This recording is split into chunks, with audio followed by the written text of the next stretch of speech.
In May 2003, Apple released their new keyboard, adding an F16 key and moving the USB ports to the back, comparing with its predecessor. This keyboard can be found under the name A1048. It's coming only in white. It has 109 keys and it features 2 USB ports. Initially it was USB 1.1 and in 2005 it was updated with USB 2.0. This keyboard was contemporary with iMac G4 but also works on Windows PC, just that some keys have different functions than what's printed. It's not wireless, so a permanent USB cable has to be connected. Its function keys are from F1 to F16 and it also features some nice multimedia keys such as volume and eject. It is a membrane keyboard with a standard layout having numpad included. Delete or backspace button is large on all layouts, as far as I know, but return or enter varies from a region to another.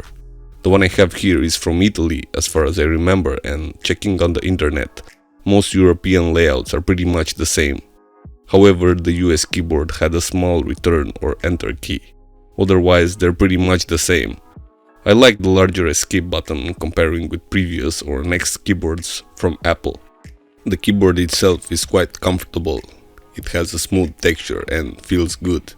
Its shape is curved from its front to its back, and that is basically the traditional way of keeping a keyboard. But if you want to adjust its height, that's not possible by default, so you'd have to consider something to improvise.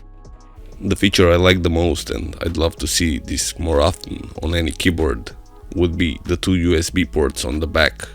They're so well placed and so welcomed, as they make everything much easier in almost any single situation.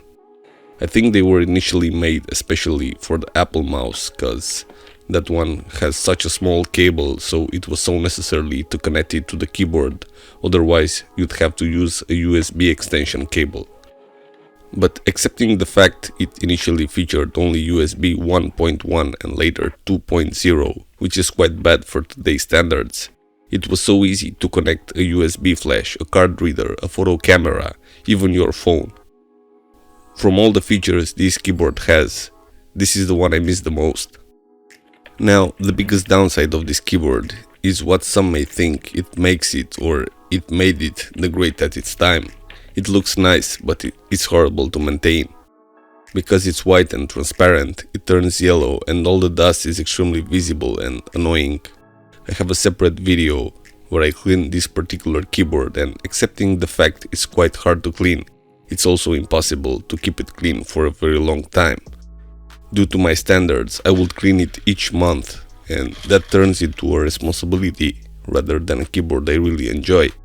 In my opinion, if it was all black and not transparent at all, I would consider this keyboard more than I do in this situation.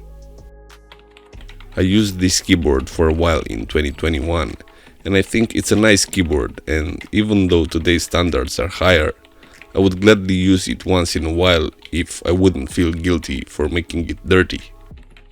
Do I recommend it? Well, mostly no.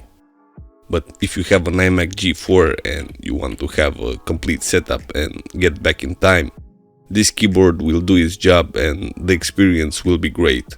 Otherwise, no. But I'd love to see the USB feature on newer keyboards. Thanks for watching. See you in the next video.